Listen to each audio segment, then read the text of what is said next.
In the classic words of Arnold Schwarzenegger, let's look at the chopper. We're going to start with the part I'm the least satisfied in, the landing gear. It looks decent, but I'm really not happy that I had to have not only this gray base, but those clear cheater bricks underneath to support it. That's because these connections are incredibly weak and the helicopter is surprisingly heavy. So without either of these two things... Yeah. Probably didn't make it any easier on myself by building the whole model essentially upside down. I only gave myself 8 studs on the bottom here to work with. So in the end, only these 4 are used. And the connection is absolutely awful.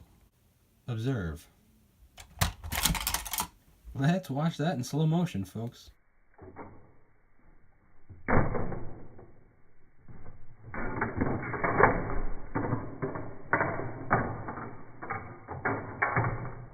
Anyways, moving on.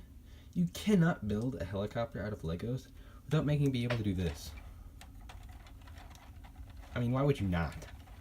The extremely simple mechanism for this function consists of 2 pairs of bevel gears, 1 pair ugly and exposed on the outside, and 1 pair buried on the inside. There's a pretty long axle stretching between the 2 pairs of bevel gears that translates this motion into this motion. I'd have to say though, my favorite part overall is not the landing gear, which is terrible, not this really cool function, which was pretty much a requirement, but the overall shaping of this model. I made it a goal to myself not to use any of these cheater Technic pieces, so the entire thing, except for the gears, the axle, and a couple of Technic pins, is entirely system brick built. I started by building an overall skeleton of how I wanted the shape to look like, with the cockpit in front, the top, the bottom, and then this back section. And then I had this giant gap in the middle here. So little by little, piece by piece, and with a bunch of crazy building techniques, I finally got a majority of that gap filled. I mean, with the white background, you can see a couple spots that I missed, but overall, I'm pretty happy with it. I was going for a round, almost bubble-like look, which is not easy to pull off with square bricks. So these big satellite dish pieces were really useful in giving it that spherical appearance from almost every angle.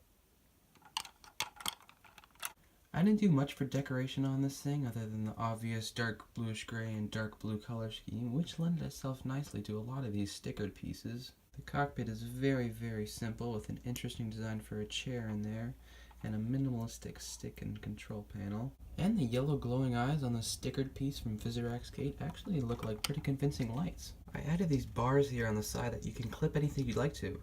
Guns, monkeys with guns, you know, your standard stuff. Well, that's just about it. I will say though that the entire model is extremely fragile, and I never want to drop it.